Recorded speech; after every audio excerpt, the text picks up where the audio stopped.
everybody! Today we are going to be creating a landscape picture of tulip fields that they have that grow in Holland, which is part of the Netherlands. So they have these gorgeous fields filled with tulips growing, and it's just really pretty.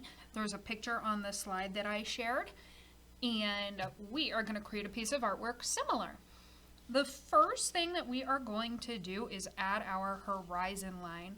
So for this, you might want a straight edge. It is not required though, just do the best that you can. But I like using a straight edge. So I am just using a ruler. I like knowing that it can reach all the way across my paper. So somewhat towards the top, but not too close to the top. What we are going to do is we're going to make a nice line. You should be using your pencil and come all the way across. So that is now our horizon line where the sky comes down and meets the ground. We are going to be doing 1 point perspective with this piece. So we are going to draw a vanishing point. You could have it right in the middle.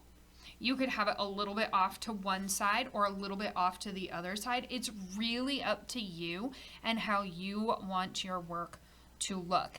If you have it right in the middle, you're going to have everything kind of connecting to the center of your paper. If you have it off to the side, it's going to be more at an angle. So either choice is totally fine. Personally, I like mine off to the side a little bit. So I'm going to make a small dot right there. If you are using a pencil, it could be even smaller. You just need to make sure that you can see it because all of our lines are going to connect to that dot to make the rows of tulips for our field. Now all I need to do, because they don't need to be perfect, they don't need to be even, so I am just going to make some lines coming out from that dot all the way down to the bottom of my paper. And every single one is going to connect to that dot. So I can even put I'm going to use my marker, but you would use your pencil. Rest it right there, line it up. And I'm going to keep doing this all the way across. Now that I have my lines kind of spread out across the bottom of my paper, they're mostly even. This one's a little bit wider, and that's okay. It's fine. What I am going to do now is I'm also going to make them come up the side, but I'm going to make them get smaller as I'm going up the side. I'm not going to have them be quite as wide as they are right in front of us. All right, so now I have a ton of rows of what are going to turn into tulips on my paper. Another thing that I want you to think about, this is all going to be really colorful and bright. We also can draw things farther away in the background. So the tulips are kind of our foreground, the ones that are going to be closest to us, our middle ground, the medium depth away, and then our background is more where the sky is, and maybe there's a windmill. The Netherlands are really known for kind of their tulip fields, and they have a lot of these windmills as well. So I'm going to draw kind of a simple version of one. You can add more detail or less detail, and that is fine. So I'm going to start by, and I'm putting mine right by the vanishing point. So this is called our vanishing point. So I'm going to start by drawing 2 slanted lines. Then I'm going to add a dot. That's where I'm not even sure what they're called, but the blades of our windmill are going to come from. So I am going to add 4 lines. So 1, 2, 3, 4. Then what I am going to do is I'm going to come out out, back, and in. Okay, so it's not connecting all the way down. So again, I come out, back towards that center, and then in towards the dot in the middle. So out, back, in, out, back, in. Now, if you are using your pencil, you would be able to fit in some smaller details. I can try with my marker, but we might not see it as much. But you can add in just little lines to give it kind of that texture that the blades of a windmill have, because sometimes they're made out of this woven material. I can add a door to it if I want. It's also fairly far away, so I'm saying that's really big, so maybe I'm just going to add the door right there. And I can add other buildings if I want to. So I'm going to keep working on my background, kind of where that skyline is going to be, and I will check in a minute.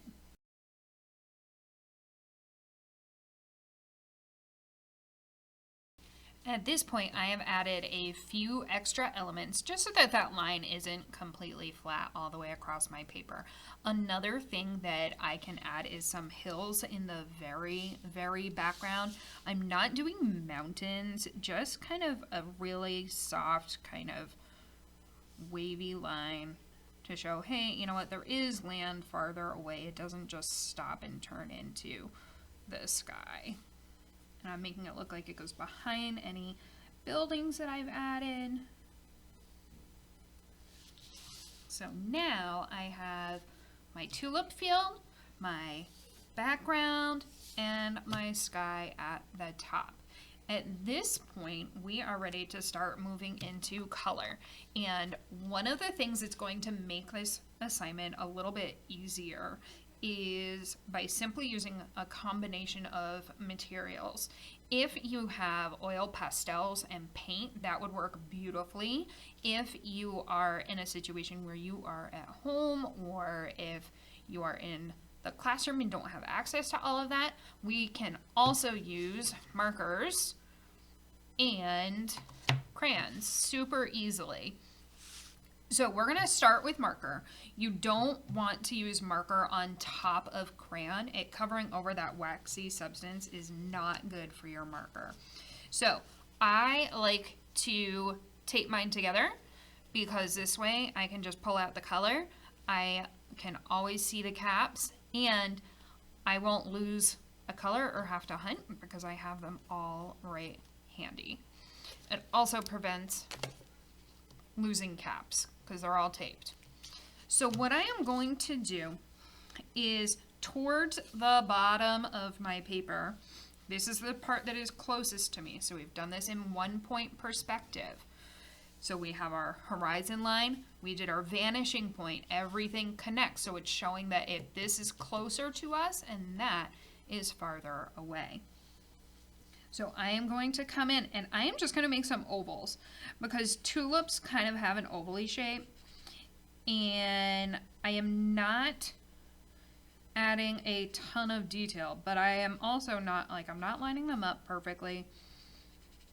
But the farther up this section they go, the smaller I want them to get.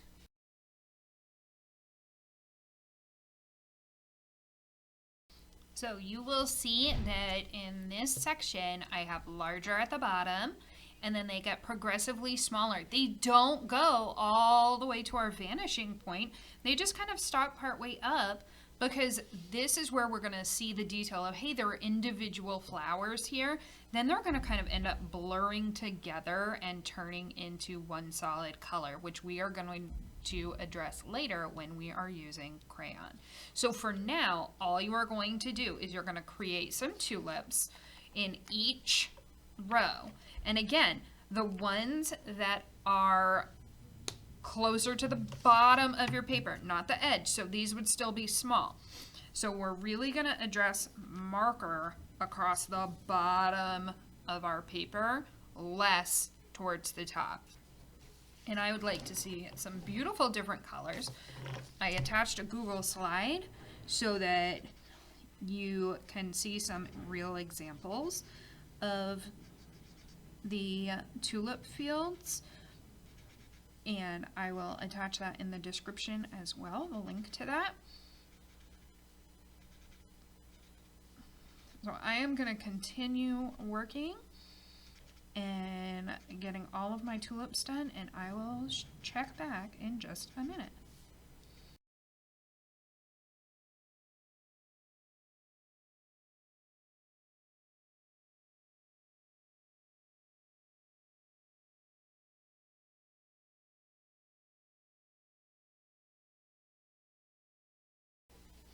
One thing that I also want to show you is an option is that if you do not have access to markers, that is absolutely fine. Another thing that you can do, and I'm going to use a crayon, and you would use crayon too, is what you would do is you would go in and you would make those ovals and you would just press a little bit firmly. And if you press too firmly, you may end up breaking your crayon, but that's okay. Crayons still color. And you can just do it by pressing firmly, and then when you go to color the background of your tulip field, you would just press lighter, and it will still give you a very similar effect to what it would be if you had done the marker and the crayon. So that's one of the things that I like about this, is that you can do this assignment with a variety of materials. It's okay if you don't have access to absolutely everything.